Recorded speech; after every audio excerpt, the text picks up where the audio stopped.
La chaîne du rétablissement de la vérité. Sur cette chaîne, nous nous efforçons de dévoiler et de rétablir des vérités historiques occultées ou altérées depuis des millénaires. Pour la gloire de Dieu. Pour le salut des âmes. Pour le respect de la vérité. Dans ce second numéro, notre principal objectif est de dévoiler par des preuves palpables une des grandes vérités du millénaire. Cette vérité est la suivante. La majeure partie des Noirs d'Afrique et d'ailleurs sont des Hébreux israélites. Les enfants de la maison de Jacob, le peuple élu de Dieu. Nous vous fournirons des preuves visuelles, historiques, bibliques et scientifiques. C'est l'heure du rétablissement de la vérité. Cette vidéo est tirée de l'ouvrage intitulé « Noir est le Dieu de la Bible », paru aux éditions Eddy Livre en juin 2021. Une œuvre de Gabriel Balima du Burkina Faso. Préambule.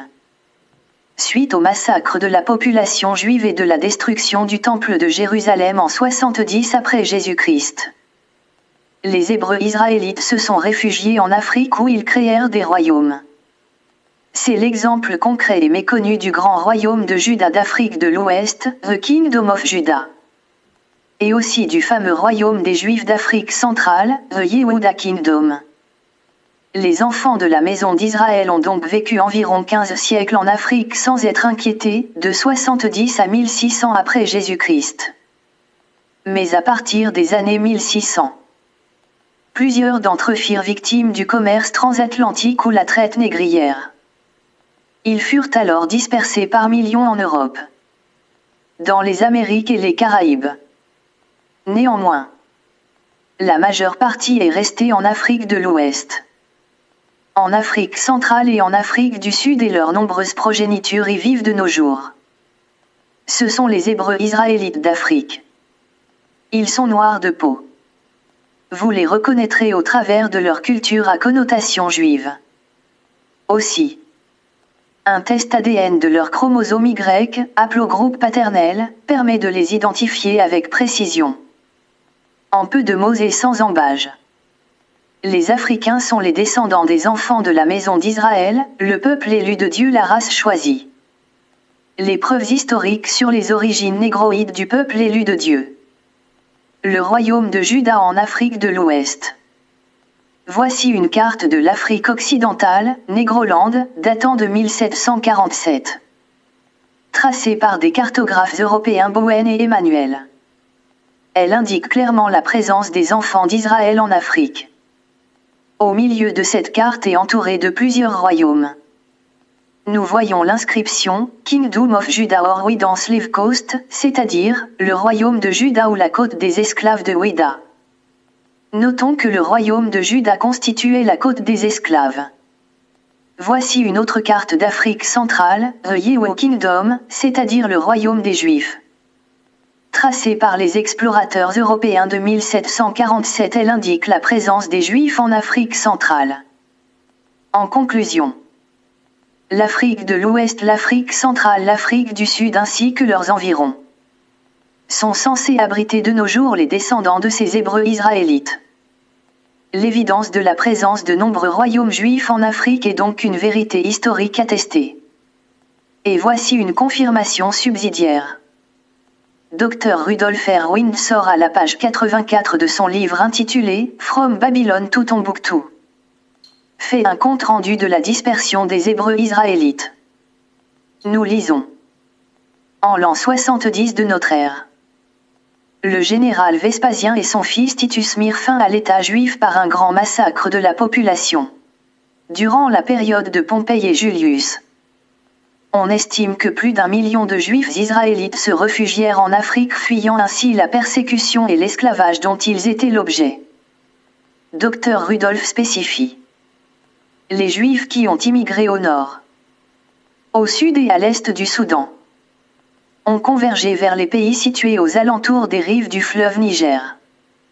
Il existe des preuves et bien d'autres qui seront révélées par les experts, stipulant qu'avant la traite des Noirs et suite à celle-ci, des tribus, des colonies et des royaumes juifs existaient en Afrique de l'Ouest. Fin de citation. En effet, les éminents historiens et les encyclopédies confirment qu'en l'an 70 après Jésus-Christ, il y eut la grande révolte des Juifs en Israël qui s'est soldée par le siège et la destruction du Temple de Jérusalem. Ce fut la date emblématique de la dispersion des Juifs à travers le monde. À l'issue du siège, il y eut un massacre sans précédent de la population. Pendant ce carnage, beaucoup de Juifs moururent et des milliers furent appréhendés. Subséquemment, ils devinrent des prisonniers et des esclaves de l'armée romaine. Les personnes pauvres qui ont survécu sont néanmoins restées en Israël et leurs descendants y sont de nos jours. Elles ont la peau noire. Mais les plus nantis qui ont échappé à l'hécatombe se sont installés à Sanaa au Yémen. Tandis que la majeure partie d'entre eux alla s'installer en Afrique. Ils ont ainsi fondé de grands royaumes avec une brillante civilisation en Afrique de l'Ouest, en Afrique centrale et en Afrique du Sud. Oui. Une brillante civilisation qui a laissé des traces indélébiles telles que le mur de Benin City au Nigeria, qui était 4 fois plus long que le Grand Muraille de Chine, et dont la construction a nécessité 100 fois plus de matériel que celui de la grande pyramide de Khéops en Égypte. Cette structure, considérée comme la plus grande merveille archéologique de la planète, fut détruite par les Britanniques. La finesse de l'art de l'époque surpassait même celle de nos jours. Cette brillante civilisation, les colonisateurs britanniques l'ont détruite aux environs des années 1800. Après avoir détruit les monuments historiques et la civilisation des Hébreux israélites d'Afrique, les Européens et leurs bateaux négriers les capturèrent. Victimes de la traite négrière, ils furent alors vendus en Europe, aux USA, en Amérique latine et dans les îles lointaines. Leurs descendants y sont de nos jours. Ils ont la peau noire. Afin d'entériner la véracité de notre propos sur les origines négroïdes du peuple élu de Dieu. Et à titre d'exemple, nous citerons l'historiographie des Mossi du Burkina Faso. Vous verrez comment ce peuple noir d'Afrique de l'Ouest, au travers de sa tradition et sa culture, justifie son ascendance hébraïque. Les Mossi du Burkina Faso affichent une apparence israélite. Naissance du royaume Mossi. L'Amazone Nanga était une princesse, fille aînée du roi de Gambaga, actuel Ghana. Son histoire remonte à environ 1000 ans. Venue du Ghana et montée sur un cheval mâle, elle aurait rencontré un chasseur d'éléphants nommé Diyaré, dont la déformation du nom donna Rialé. De leur union naquit un fils nommé Wedraogo, qui eut à son tour un fils du nom de Zungrana. Ses fils et leur progéniture posèrent les fondements du royaume Mossi. Bref rappel historique sur l'empire du Ghana, qui est le pays d'origine des Mossi du Burkina Faso. Les récits des historiens européens et arabes révèlent que l'empire du Ghana fut fondé par des juifs hébreux israélites. De 300 à 1100 après Jésus-Christ, le Ghana était un puissant empire qui prédominait sur toutes les régions côtières. L'empire était sous le règne de son fondateur Ja, un roi juif de la dynastie d'Akaja originaire du Yémen. Il avait établi sa capitale à Gao sur la rive du Nil qui devint l'actuel Mali. Référence: The Greatest of the Realm of the Soudan. Al-Yacoubi, 872 après Jésus-Christ. Caravan route from Egypt to Ghana ibn al-Faqi, 903 après Jésus-Christ.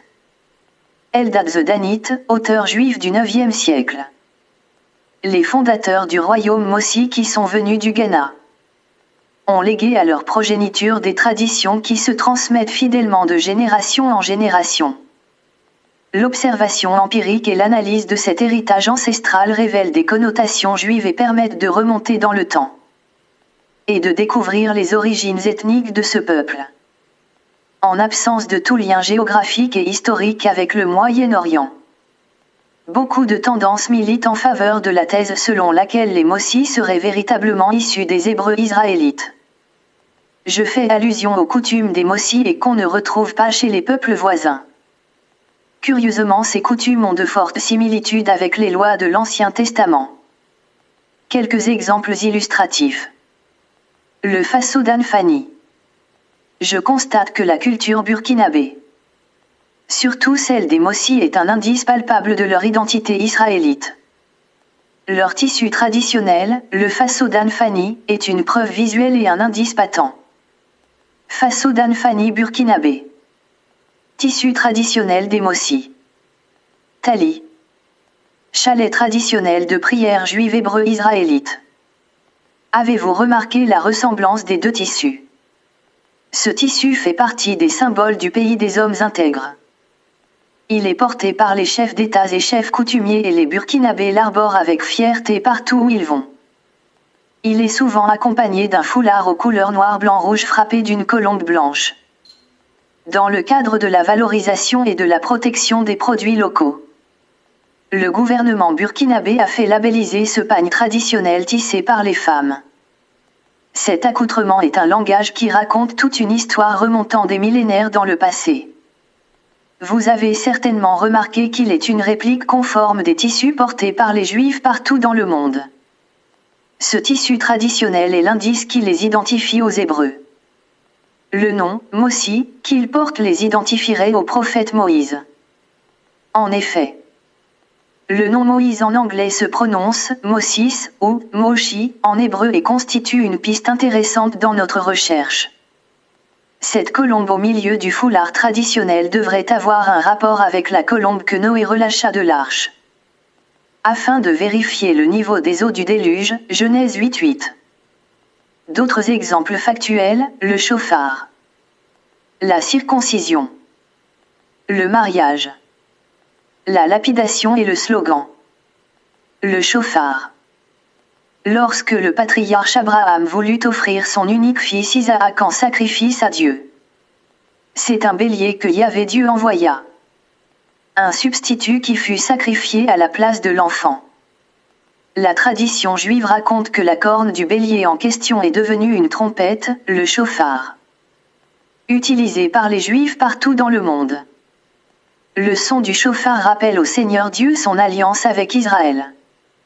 Les Burkinabés ont leur chauffard qui est utilisé par les danseurs de Warba. La circoncision.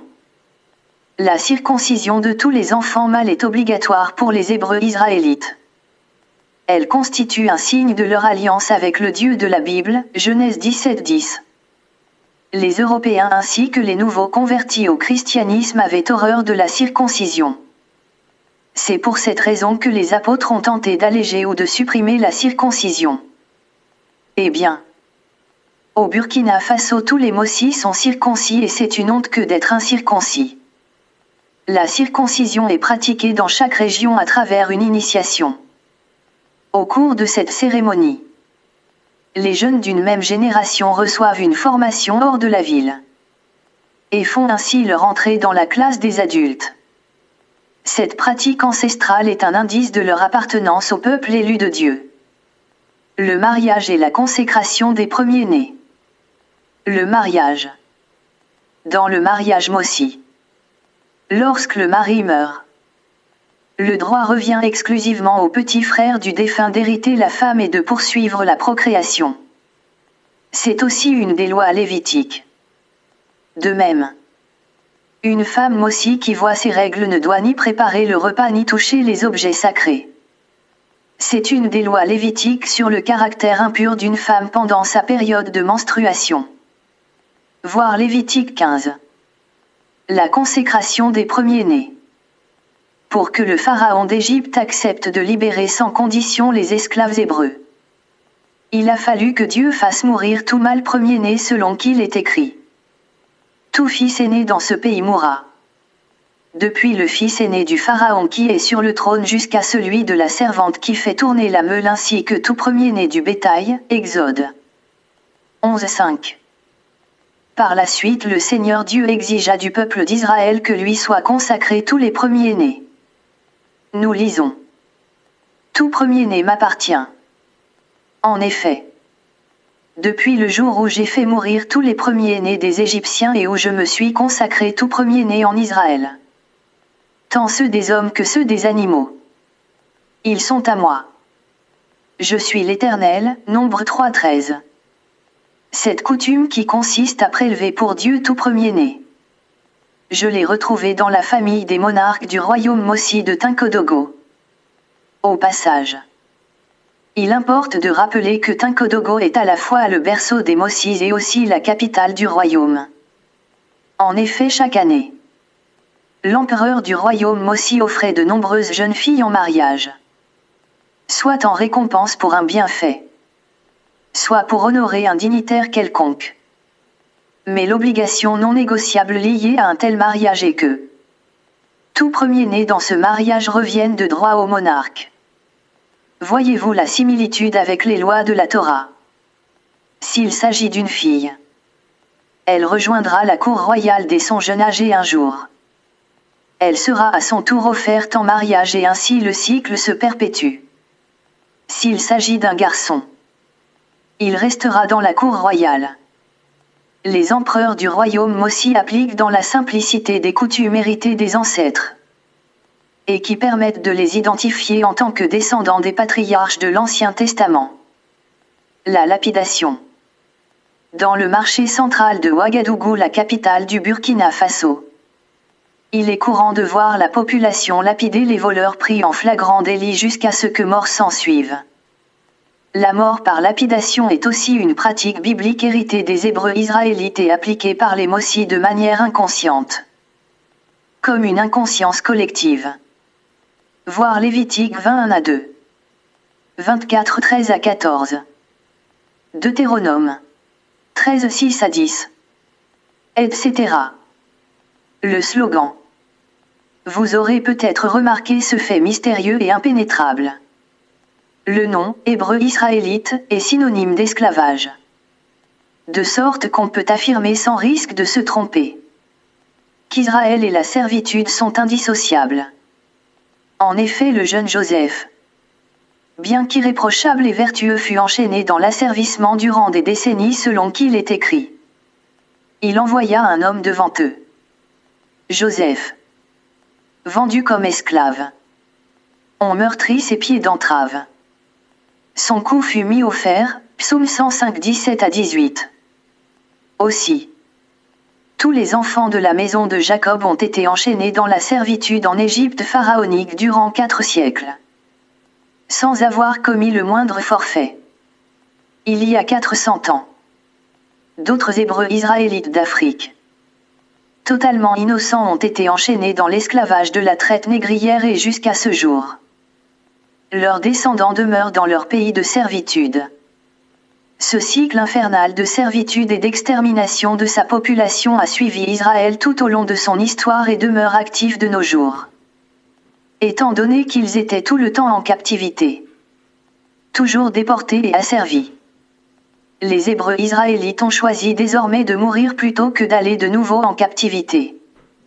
C'est une telle scène tragique et macabre qui se déroula sur la montagne de Masada, où des centaines d'Hébreux se donnèrent la mort à l'approche de l'armée romaine qui s'apprêtait à prendre leur forteresse.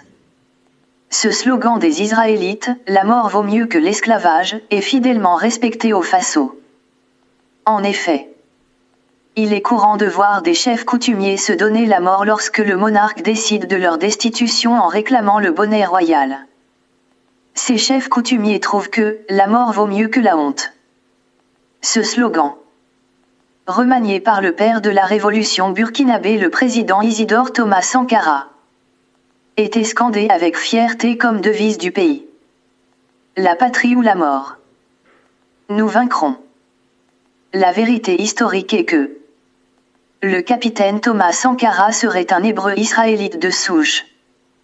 En fait, il était un Ouédraogo authentique de la famille royale de Kiama.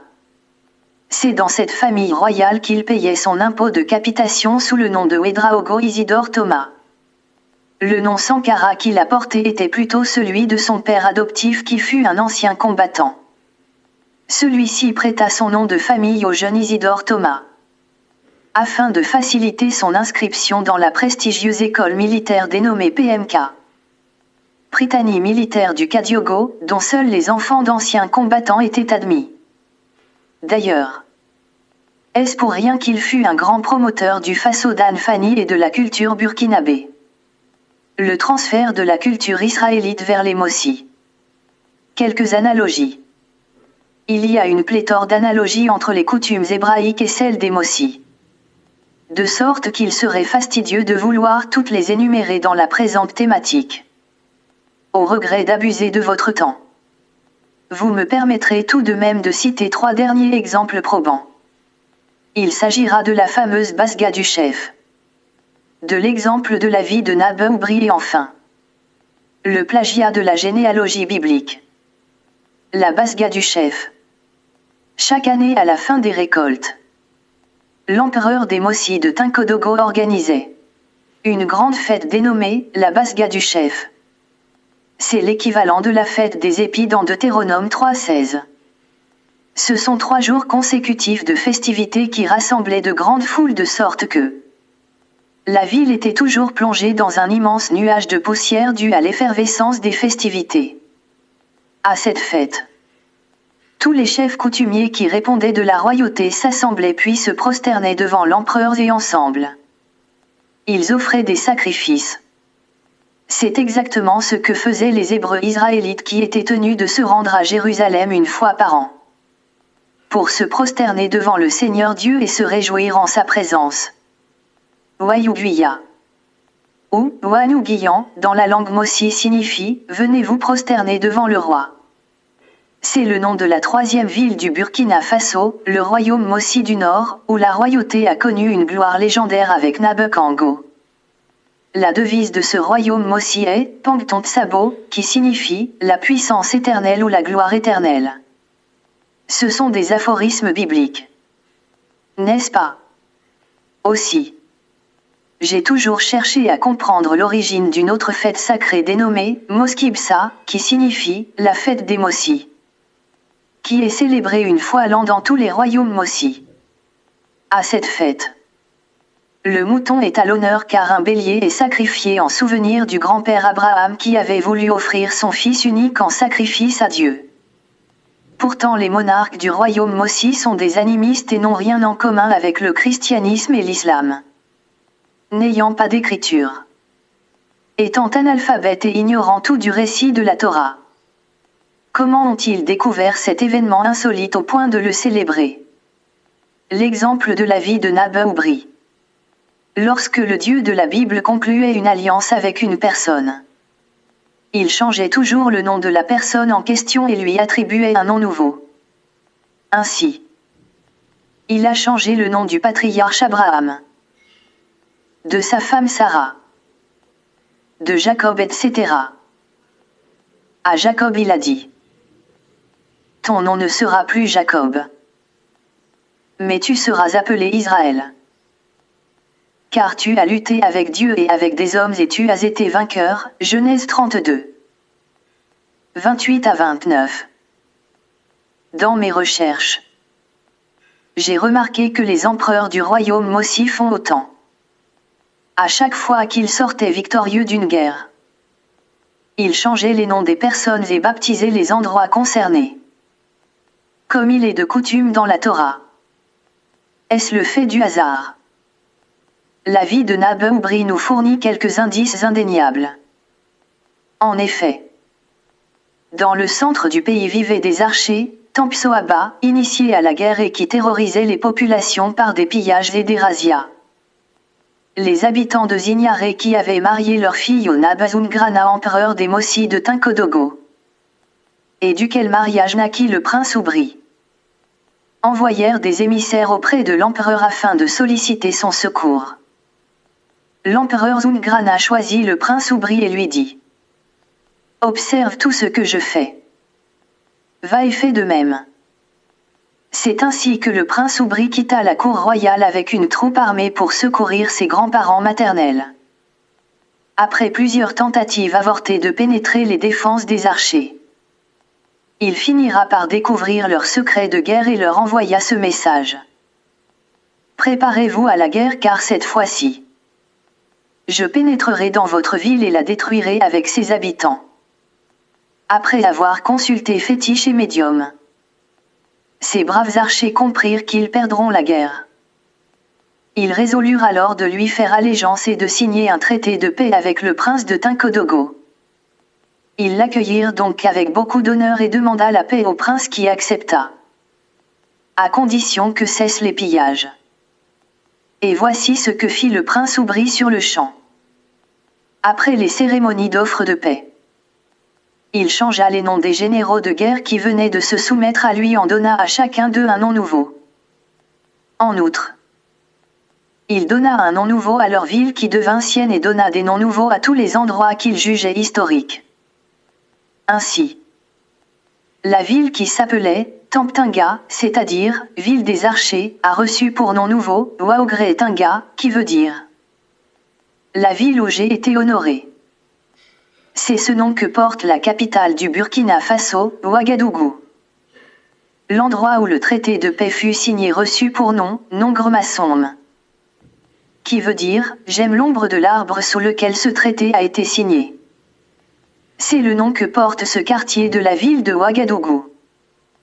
Par la suite, le prince Oubri proposa aux archers d'unifier leurs forces communes, pouvoirs et fétiches, afin de conquérir les villes mitoyennes, dans la perspective d'élargir les frontières du nouveau royaume Mossi de Ouagadougou qui venait ainsi de naître.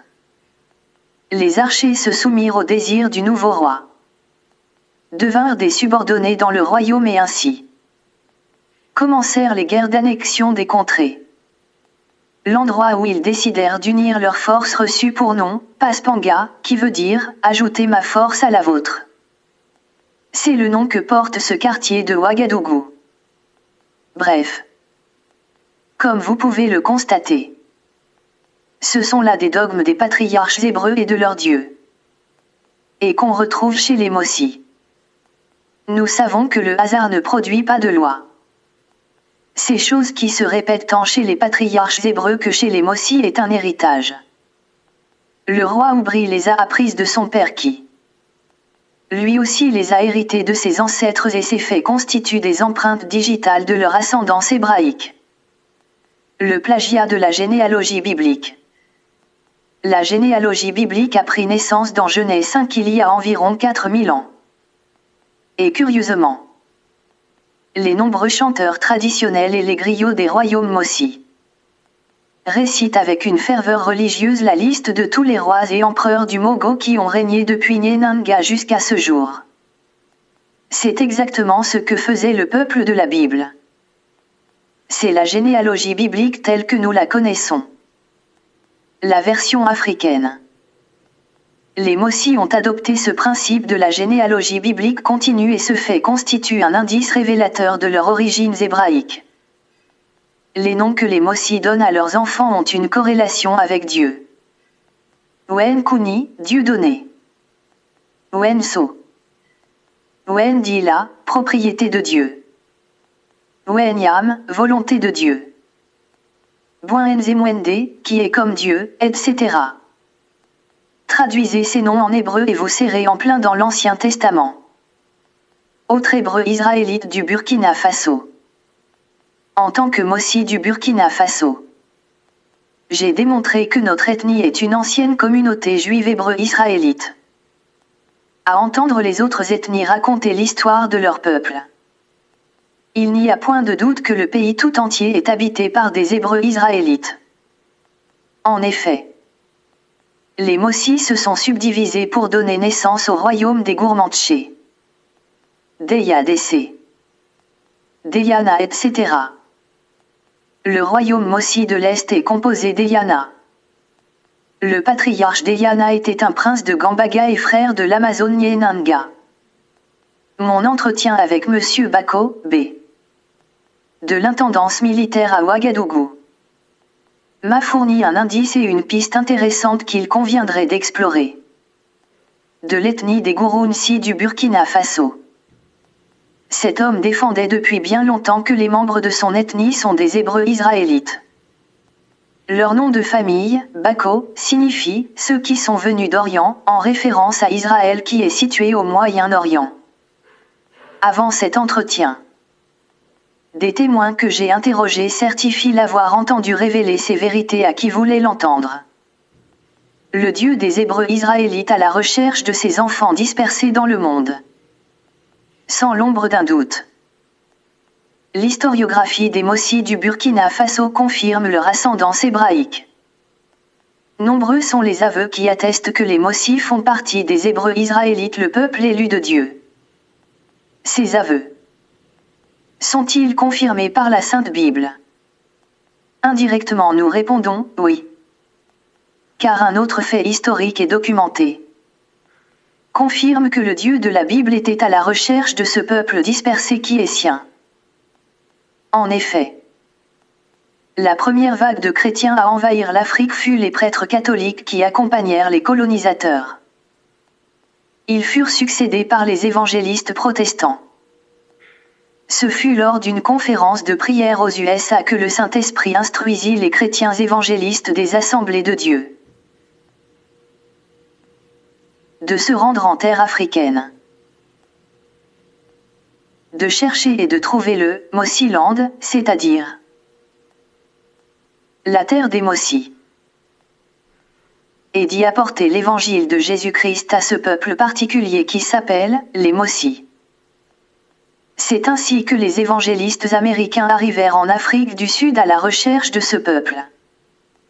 Mais les Sud-Africains leur expliquèrent que le royaume Mossi se trouvait en Afrique de l'Ouest. Les évangélistes américains descendirent donc en Sierra Leone. Là-bas, ils reçurent l'information selon laquelle le royaume Mossi se trouvait en Haute-Volta qui est l'actuel Burkina Faso. Finalement, c'est à partir de la Sierra Leone que l'expédition des évangélistes américains entamèrent le long et pénible voyage de Freetown à Ouagadougou. Pour ce faire, ils longèrent la côte à bord d'un courrier anglais jusqu'à Conakry en Guinée. Ensuite ils empruntèrent la voie ferrée jusqu'à Cancan. De là ils tanguèrent sur le fleuve Niger pendant 12 jours jusqu'à Bamako au Mali. De Bamako ils empruntèrent un bateau à vapeur jusqu'à Mopti. À partir de Mopti le voyage se poursuivit sur la terre ferme. Pendant 28 jours la caravane continua son voyage à travers des terrains accidentés. Les femmes âgées étaient transportées dans des hamacs tandis que les jeunes missionnaires se déplaçaient à cheval ou à bicyclette. Plusieurs aides africains portaient les hamacs ou les bagages et conduisaient les ânes qui transportaient les provisions.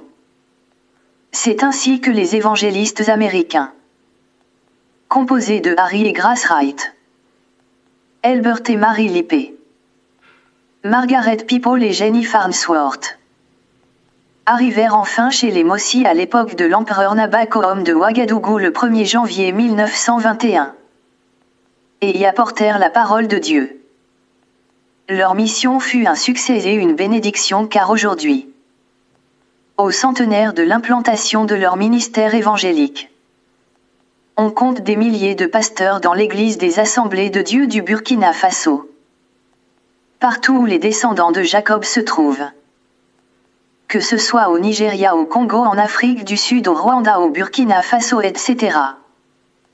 Il y a une prolifération de pasteurs, de prophètes ainsi que d'églises évangéliques. Les gens y affluent par milliers. Le Burkina Faso n'échappe pas à cette envolée évangélique. Lors de l'Assemblée générale de 2019, la dénomination de l'Église des Assemblées de Dieu, AD, toute seule, avait regroupé environ 7000 pasteurs pour une population d'environ 21 millions d'habitants. C'est l'Esprit du Dieu de Jacob qui rassemble les enfants dispersés de la maison d'Israël. Cet épiphénomène, le Dieu omniscient l'avait annoncé. Nous lisons. D'au-delà des fleuves de couche, mes adorateurs, mes dispersés, m'apporteront des offrandes, Sophonie 3. 10. Bref, ce sont là des accoutrements et des langages, des pratiques et des coutumes héritées des ancêtres et transmis fidèlement de génération en génération, et qui, en absence de preuves scientifiques, permettent de retracer les origines d'un peuple hébreu. Les preuves scientifiques sur les origines négroïdes des Hébreux israélites. Les prouesses de la génétique moderne. Les débats sur les origines négroïdes des 12 tribus de Jacob étaient houleux et complexes à l'extrême car Tous les peuples de la terre voulaient s'offrir ce privilège et un signe honneur d'être le peuple élu de Dieu. Cette grande polémique prit fin grâce à la génétique qui trancha magistralement la question au moyen d'analyse des molécules d'ADN. Les anthropologues et les historiens peuvent se tromper. Mais la génétique se trompe très peu du fait que c'est le langage du sang. La génétique est basée sur des faits et non sur des spéculations. Toute la vérité se trouve dans le sang. Contre toute attente, la génétique a validé les conclusions des historiens et des archéologues sur la question. Ce fut alors une désagréable surprise pour les racistes blancs. Car sans l'ombre d'un doute, les généticiens ont révélé que le peuple élu de Dieu, les Hébreux israélites, étaient des Noirs. Démarche scientifique. Un simple échantillon de votre salive détient toutes les informations sur vos origines raciales grâce à l'ADN qui s'y trouve. Par votre salive, les généticiens peuvent connaître votre lieu de naissance, votre race, la couleur de votre peau, de votre chevelure, de vos yeux, toutes les maladies susceptibles d'apparaître dans votre vie, etc. Pour vérifier la crédibilité de ce test ADN, j'ai expédié un échantillon de ma salive à ancestry.dna.com. Le résultat était stupéfiant. Après l'analyse de mon ADN, les généticiens américains ont indiqué sur ce tableau que je suis né en Afrique de l'Ouest. Sur le graphique historique de l'analyse, ils ont encerclé les éventuels pays dans lesquels mon ADN a été formé. Vous remarquerez que les cercles se croisent au Burkina Faso, lieu de ma naissance. Pourtant, je vis aux USA depuis 21 ans et je n'ai jamais quitté le territoire américain. En dépit de tout cela, je porte dans mon sang toutes les informations sur mes origines ethniques. Explication scientifique. Pour tout être humain, le nombre de chromosomes est de 46, dont 23 sont hérités de chacun des parents. 2 chromosomes, le X et le Y, déterminent le sexe. Les femmes n'ont que 2 chromosomes de type X dont chacun est hérité des parents. Les hommes possèdent un chromosome X hérité de la mère et un chromosome Y hérité du père. Tous les hommes qui ont un même ancêtre mâle possèdent aussi un chromosome Y identique. Et la différence peut résider seulement dans le cumul des mutations. Puisque les chromosomes Y sont fidèlement transmis de père en fils. Tous les mâles d'une même lignée ancestrale devraient théoriquement avoir des chromosomes Y presque identiques. Ainsi, à partir des informations contenues dans les chromosomes Y de l'ADN, les scientifiques iront en profondeur dans leurs investigations et parviendront à identifier avec précision le peuple qui représente les Hébreux israélites ou les nègres.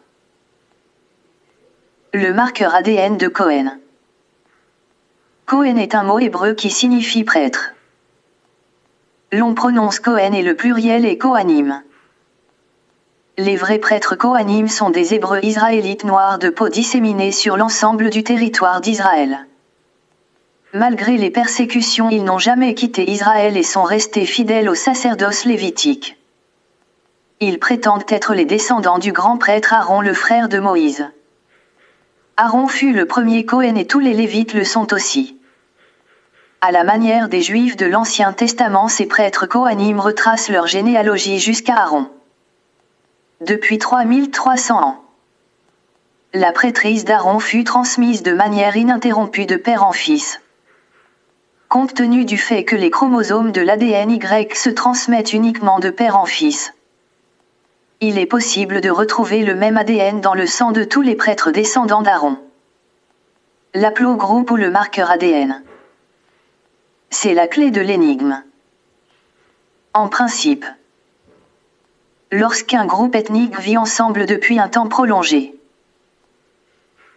se mariant entre eux et mangeant la même nourriture et ayant les mêmes coutumes, il y a un marqueur ADN qui finit par apparaître dans leur sang et qui permet de les distinguer en tant que groupe ethnique ou racial. Ce marqueur ADN est connu sous le nom d'aplogroupe. puisque les enfants de la maison d'Israël ont passé 430 ans en Égypte dans la vallée de Goshen. Alors tous les enfants mâles des Hébreux israélites sans aucune exception doivent porter le même marqueur génétique, le même haplogroupe ou marqueur YSTR dans leur sang. Après avoir rassemblé les échantillons de salive de ces prêtres Kohanim et procédé méticuleusement à l'analyse, les généticiens ont trouvé que le marqueur spécifique E1, B1, A était commun chez ces prêtres Kohanim. Il n'y avait plus de doute. Ces prêtres Kohanim sont des descendants en ligne directe du prêtre Aaron, le frère de Moïse. Ils sont aussi les vrais descendants des 12 tribus de Jacob, le peuple élu de Dieu.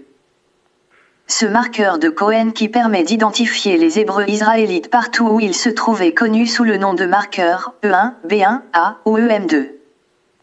C'est le marqueur ADN des prêtres Kohanim ou marqueur ADN des enfants de la maison d'Israël. Conclusion. Si vous n'êtes pas de l'aplogroupe E1, B1, A, alors vous n'êtes pas les vrais descendants des prêtres Kohanim. Quel que soit votre nom de famille ou les documents qui prouvent vos origines actuelles. La génétique est basée sur des faits et non sur des opinions. Toute la vérité se trouve dans votre sang. Lorsqu'un individu de race blanche vous dit qu'il est juif, parce qu'il a pour religion le judaïsme, ce n'est que logique. Mais lorsqu'il prétend être un Hébreu israélite et descendant de Jacob, négro, il devrait alors montrer la présence du marqueur de Cohen, E1, B1, A, dans son sang pour faire valoir son identité. Ce marqueur ADN est d'origine sémitique. Les descendants de Jacob sont les Hébreux israélites. 122 fois dans le livre d'Exode. Dieu les a aussi appelés « les enfants de la maison d'Israël ». Quant à l'appellation « juif », retenons que le peuple du livre de l'Exode n'était pas désigné par ce terme, mais par « hébreux israélites ». C'est dans 2 Rois 16:6. Soit 1000 ans après que Dieu eut donné le nom Israël à Jacob que le mot juif est apparu pour la première fois dans la Bible. Il désignait uniquement les membres de la tribu de Juda. Aujourd'hui le mot juif désigne simplement ceux qui pratiquent le judaïsme. À la recherche des tribus perdues d'Israël. Les recherches sur les tribus perdues d'Israël se poursuivent de nos jours. L'Afrique, l'Inde, l'Afghanistan, le Japon, le Pérou, etc. sont les territoires où il est dit que des juifs errants se sont installés. Beaucoup de fondamentalistes chrétiens croient que ces tribus doivent être retrouvées avant le retour du Seigneur Jésus-Christ. Selon le docteur Yeshua Ben Ephraim, ce haplogroupe E1, B1, A prédomine chez les Bantous, négros, y compris leurs descendants, les Lambas d'Afrique du Sud. Il cite également beaucoup de tribus d'Afrique de l'Ouest. Les Juifs Igbo du Nigeria. Les Juifs Yoruba du Nigeria. Les Américains noirs des USA. Les Jamaïcains. Les Brésiliens. Les Haïtiens. Les Portoricains. Les Dominicains. D'autres races influentes d'Afrique du Sud et des Caraïbes et enfin d'autres peuples dispersés parmi diverses nations. Contrairement à un faux rapport génétique, ce haplogroupe n'est ni subsahérien ni chamitique. Il est plutôt d'origine sémitique. Ce haplogroupe est celui de Jacob, le père des 12 tribus d'Israël. L'haplogroupe E1, B1, A est le marqueur génétique des anciens Hébreux israélites. L'haplogroupe du chromosome Y du patriarche Jacob est E1, B1, A. Les 12 tribus d'Israël représentent les sous-groupes des E1, B1, A. Il s'agit des Noirs, négros, et de leurs semences à l'échelle mondiale. Toutes les 12 tribus d'Israël sont des Noirs, Dr Yeshua Ben Ephraim. Arbre généalogique de la famille d'Abraham. Vision graphique de l'haplogroupe et de la formation initiale de la nation d'Israël. Répartition des Hébreux israélites à l'échelle mondiale. Comme vous pouvez le constater sur ces cartes. Les enfants de la maison d'Israël dont l'aplogroupe est E1, B1, A, sont très nombreux et se sont répandus par toute la terre. Le Seigneur Dieu l'avait annoncé. Nous lisons. Ta postérité sera comme la poussière de la terre. Tu t'étendras à l'Occident et à l'Orient, au septentrion et au Midi. Et toutes les familles de la terre seront bénies en toi et en ta postérité. Genèse 28. 14. Voici quelques exemples concrets. L'analyse de leur ADN prouve que les Lambas d'Afrique du Sud sont les descendants d'anciens Hébreux israélites, vivant au Zimbabwe en Afrique du Sud et parlant la langue bantoue. La population noire des Lambas se chiffre à environ 80 000 habitants. Les Lambas sont composés de 12 tribus et ont des pratiques juives. Ils portent des calottes, pratiquent la circoncision, s'abstiennent de consommer le sang et le porc, etc. Leur tradition orale indique que leurs ancêtres étaient hébreux israélites et qu'ils avaient fui la terre sainte il y a 2500 ans environ. Ils se seraient d'abord installés dans la ville de Sanaa au Yémen avant d'immigrer en Afrique. Ce récit, comme tant d'autres, ressemblait à un autre mythe sur les tribus perdues d'Israël. Mais les scientifiques britanniques ont fait des tests ADN qui ont confirmé leur origine sémitique car les hommes Lambas portent en eux le marqueur des prêtres Kohanim, E1, B1, A. Le langage de leur chromosome Y témoigne que les Lambas ont le même ancêtre qui a vécu il y a 3000 ans au nord de l'Arabie. Ce qui correspond à la période où Moïse et Aaron ont commencé le sacerdoce lévitique. Il s'agit là d'une preuve irréfutable. Une découverte majeure sur les origines noires des vrais Juifs qui sont les Hébreux israélites, le peuple élu de Dieu. Migration des Lambas de Sanaa en Afrique du Sud. Les Lambas. Hébreux israélites de Zimbabwe. Femmes Lambas. Les recherches ont permis de localiser des Hébreux israélites au Nigeria, en Côte d'Ivoire, au Ghana, au Rwanda, au Cameroun, au Burundi, au Sénégal, en Ouganda, en Éthiopie, aux Indes, au Kenya, au Burkina Faso, etc. Les Igbo. Hébreux israélites du Nigeria. Voici un panneau publicitaire des années 1600 pour vente d'esclaves Igbo. Vous constatez que le nom Igbo ou Ibo est tout simplement une distorsion dans la prononciation du mot hébreu. Les Igbo du Nigeria sont des Hébreux israélites d'Afrique de l'Ouest, au nombre de 40 millions de nos jours. Les Juifs d'Éthiopie. Les Danites. Juifs de Côte d'Ivoire. Sont des Hébreux israélites de la tribu de Dan. Hébreux israélites du Ghana. Hébreux israélites de l'océan Indien. Hébreux israélites d'Ouganda. Hébreux israélites du Cameroun. Hébreux israélites du Burkina Faso. Hébreux israélites Tutsi du royaume des Grands Lacs. Les recherches génétiques prouvent que presque 25% des latino-américains ont un ADN juif. Des recherches sans précédent entreprises par une douzaine de professeurs à travers le monde démontrent que le quart des latino-américains ont un ADN hébreu de manière significative. Les bateaux négriers transportaient sûrement des Hébreux israélites capturés en Afrique et vendus comme esclaves dans le commerce transatlantique. Après les analyses scientifiques de leur ADN, on a obtenu ce tableau. À en croire les statistiques, les enfants de la maison de Jacob auraient été dispersés suivant les tribus dans les Amériques. Comme disent les historiens, la différence entre haïtiens, jamaïcains, mexicains, américains, noirs, etc. c'est simplement un arrêt de bateau. Lorsque le bateau négrier déchargeait des esclaves en Jamaïque, alors ils étaient jamaïcains. Lorsque c'était au Mexique, ils devenaient mexicains et ainsi de suite. Le climat et le métissage ont réussi à blanchir quelques-uns d'entre eux. Résultat des tests ADN de certains illustres hommes de ce monde. C'est confirmé. Le pharaon Ramsès III de la 20e dynastie. Nelson Mandela, ancien président d'Afrique du Sud. Desmond Tutu, prix Nobel de la paix. Le roi Shaka Zulu et son peuple. Les prêtres lévites de Jérusalem ont pour haplogroupe E1, B1, A. Ils sont des Hébreux israélites. Par contre, Adolf Hitler a pour haplogroupe E1, B1, B1. Napoléon Bonaparte a pour haplogroupe E1, B1, B1, C1 astérisque. Albert Einstein appartient à l'haplogroupe E1, B1, B1, B2 astérisque.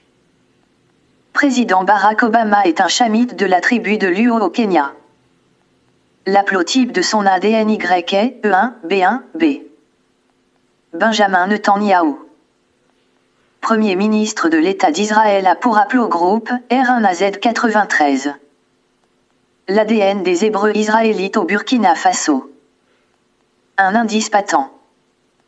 Lorsque j'affirmais dans mon ouvrage intitulé « Noir est le Dieu de la Bible » que les Mossis du Burkina Faso sont des Hébreux israélites, mes propos pourraient ressembler à des allégations sans solide fondement.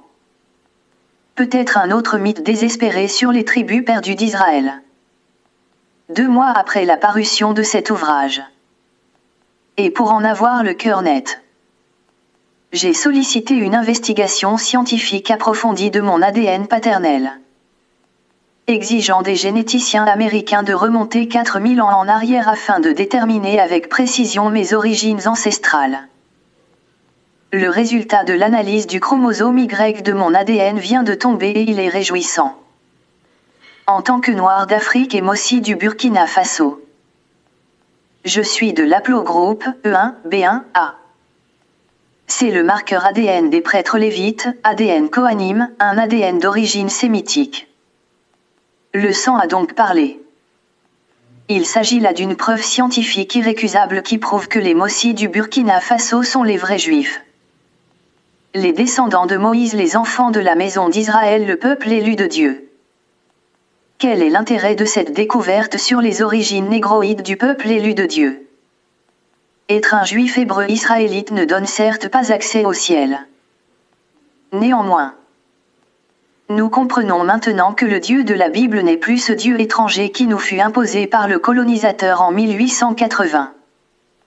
En vérité, il est le Dieu authentique des Africains et nous sommes le troupeau de sa bergerie. Lorsque jadis il concluait une alliance éternelle avec le patriarche Abraham, ou lorsqu'il parlait à Moïse au mont Sinaï en présence du peuple sorti de la servitude d'Égypte, nous étions tous présents et sommeillions dans les gènes de ses ancêtres. Cette découverte devrait stimuler votre foi en Yahweh Dieu. La réhabilitation prochaine des Hébreux israélites. C'est tout de même paradoxal de voir le peuple élu de Dieu en permanente captivité, enchaîné et vendu comme du bétail depuis des millénaires. On est donc en droit de se demander: pour quelles raisons souffre-t-il l'opprobre de nos jours? Eh bien, cet état de fait est le résultat de l'amour conflictuel entre le Dieu créateur et son fils Jacob. La cause principale est que Israël a violé de manière récurrente la Sainte Alliance avec Dieu et ne s'est point repenti. Comme vous le savez, le patriarche Abraham, qui était noir de peau, avait conclu avec Yahvé Dieu une alliance éternelle qui impliquait aussi tous ses descendants. L'alliance fut renouvelée avec les 12 tribus d'Israël au mont Sinaï en présence de Moïse et du prêtre Aaron. Cette fameuse alliance comportait des clauses de bénédiction pour Israël lorsque l'alliance est respectée, mais aussi des clauses de malédiction en cas de rupture de l'alliance. Malheureusement, après s'être confortablement installés à Canaan, la terre promise qui devint Israël, les enfants de la maison d'Israël ont rompu toutes les clauses de l'alliance de manière récurrente et ne se sont point repentis. Pour une raison inconnue, les enfants de la maison de Jacob abandonnèrent leur Dieu et servirent des divinités païennes, au point de brûler leurs enfants en sacrifice à ces faux dieux. Alors, l'Éternel Dieu se mit en colère contre son peuple et il prit en aversion tous les siens. C'est ainsi que commença le déclin de la gloire des enfants d'Israël. Jacob perdit sa liberté, ses richesses, sa renommée légendaire mais également son pays. Le Seigneur Dieu l'en avait prévenu. Selon qu'il est écrit. Tu perdras par ta faute l'héritage que je t'avais donné. Je t'asservirai à ton ennemi dans un pays que tu ne connais pas. Car vous avez allumé le feu de ma colère. Et il brûlera toujours. Jérémie 17. 4. En vérité. Les déportations. La dispersion des enfants d'Israël. La traite négrière ainsi que l'opprobre que vivent les Hébreux israélites de nos jours sont les conséquences de la colère de Yahvé Dieu sur son peuple du fait de l'abandon de son alliance. À travers plusieurs prophètes, le Seigneur Dieu avait annoncé à son peuple les châtiments qui se déferleront sur lui. De manière explicite, il avait annoncé la dispersion des enfants d'Israël. Et c'est ce qui arriva. Nous lisons. L'Éternel te dispersera parmi tous les peuples, d'une extrémité de la terre à l'autre. Et là, tu serviras d'autres dieux que n'ont connus ni toi, ni tes pères. Du bois et de la pierre, Deutéronome 28. 64. Je vous disperserai parmi les nations et je tirerai l'épée après vous. Votre pays sera dévasté et vos villes seront désertes, Lévitique 26. 33. Le Seigneur Dieu avait aussi annoncé les déportations et la traite négrière en des termes on ne peut plus explicites. Sa prophétie s'est accomplie. Selon qu'il est écrit. L'ennemi mettra un joug de fer sur ton cou jusqu'à t'exterminer, Deutéronome 28. 48. Vous avez été vendus aux païens. Mais ce n'était pas pour vous exterminer. Si Dieu vous a livré à vos ennemis, c'est que vous aviez excité sa colère. Vous avez offert des sacrifices non pas à lui mais à de faux dieux et provoqué ainsi celui qui vous a fait, Baruch 4. 6 à 7. Le Seigneur Dieu avait aussi annoncé le désarroi et les moqueries que subissent les Hébreux israélites de nos jours. Et le monde entier est témoin des tourments qui se déferlent de manière implacable sur les Noirs d'Afrique et d'ailleurs. C'est la colère de Yahvé Dieu sur ses enfants selon qu'il est écrit. Je les poursuivrai par l'épée, par la famine et par la peste. Je les rendrai un objet d'effroi pour tous les royaumes de la terre. Un sujet de malédiction, de désolation, de moquerie et d'opprobre parmi toutes les nations où je les chasserai, Jérémie 29. 18. Bref. Quelles que soient les malédictions, la désolation, les moqueries et l'opprobre qui se déferlent sur les enfants d'Israël de nos jours, Dieu leur réserve cependant une issue favorable. Israël a certes violé l'alliance de son Dieu et a bu de la main de l'Éternel la coupe de sa colère. Il a sucé jusqu'à la lie la coupe d'étourdissement. Cela devrait être une punition pérenne vers l'extermination complète des enfants d'Israël. Mais le Seigneur Dieu est plein de compassion. Il garde son alliance à perpétuité. Pour la gloire de son nom. Il a pardonné à Jacob son infidélité. Il promet de renouveler son alliance avec lui. Lorsque reviendra le Messie, il s'engage à les ramener des îles lointaines pour leur pays et renouvellera son alliance avec Israël. Selon qu'il est écrit. Nation. Écoutez la parole de l'Éternel et publiez-la dans les îles lointaines. Dites. Celui qui a dispersé Israël le rassemblera. Et il le gardera comme le berger garde son troupeau. Car l'Éternel rachète Jacob. Il le délivre de la main d'un plus fort que lui, Jérémie 31, 8 à 11. Voici. Je les rassemblerai de tous les pays où je les ai chassés dans ma colère, dans ma fureur et dans ma grande irritation. Je les ramènerai dans ce lieu. Et je les y ferai habiter en sûreté. Ils seront mon peuple et je serai leur Dieu, Jérémie 32.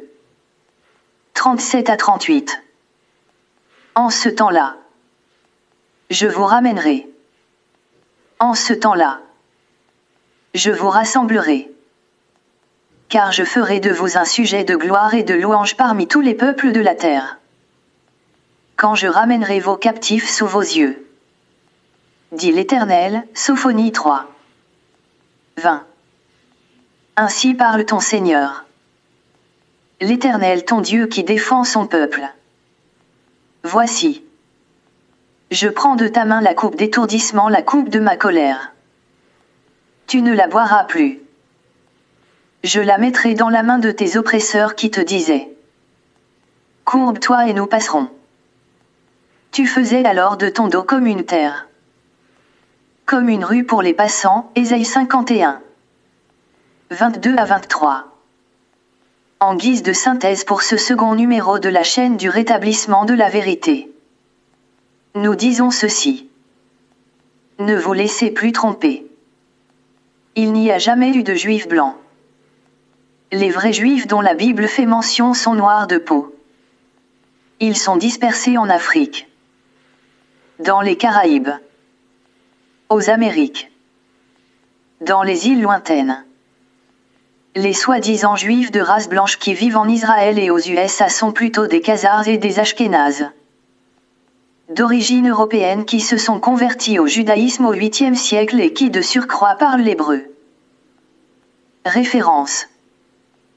Jewish Encyclopédia volume 4. Article en Khazar page 1 à 5. Il n'y a aucun lien de consanguinité entre ce peuple blanc et Jacob qui est le père des 12 tribus d'Israël. Venus de toute l'Europe et fuyant les persécutions d'Adolf Hitler. 1. Mandat de l'ONU de 1947 les autorisa à s'installer en terre sainte d'Israël. En effet, la résolution 181 du 29 novembre 1947 de l'Assemblée générale des Nations unies a décidé de partager la Palestine en 2 États. L'un arabe, l'autre juif avec un régime international spécial pour Jérusalem. C'est alors que ces Européens débarquèrent en Israël à partir de ce navire en 1948. Ils créèrent ainsi la nation d'Israël.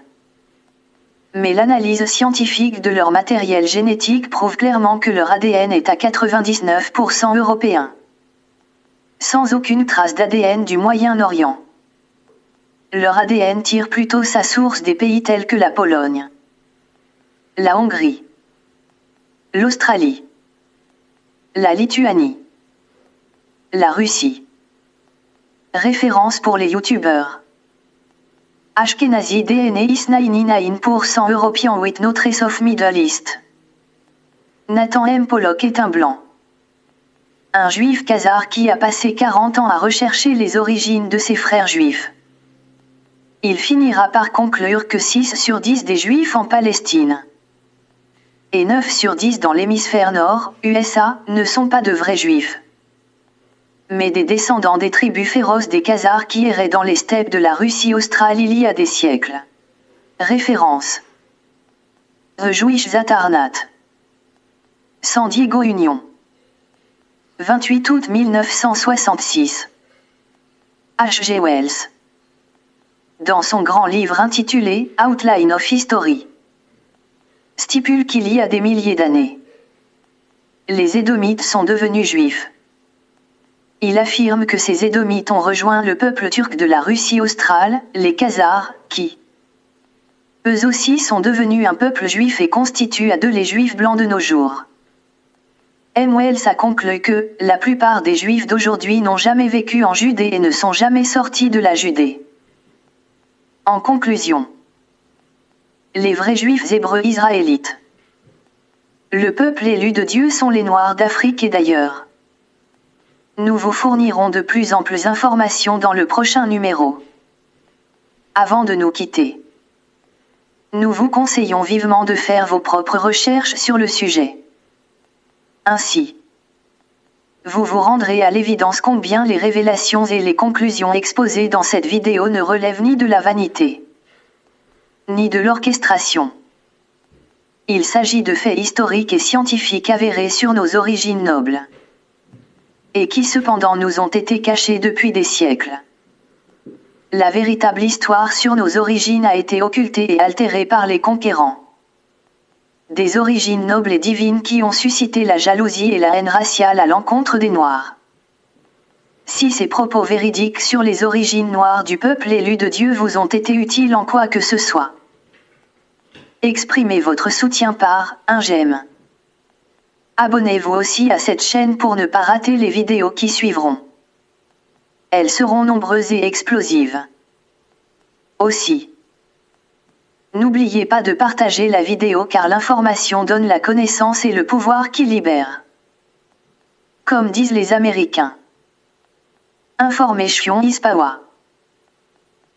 Que le Dieu Yah, fort et redoutable, le Dieu de Jacob, vous bénisse abondamment et vous fasse prospérer. Amen.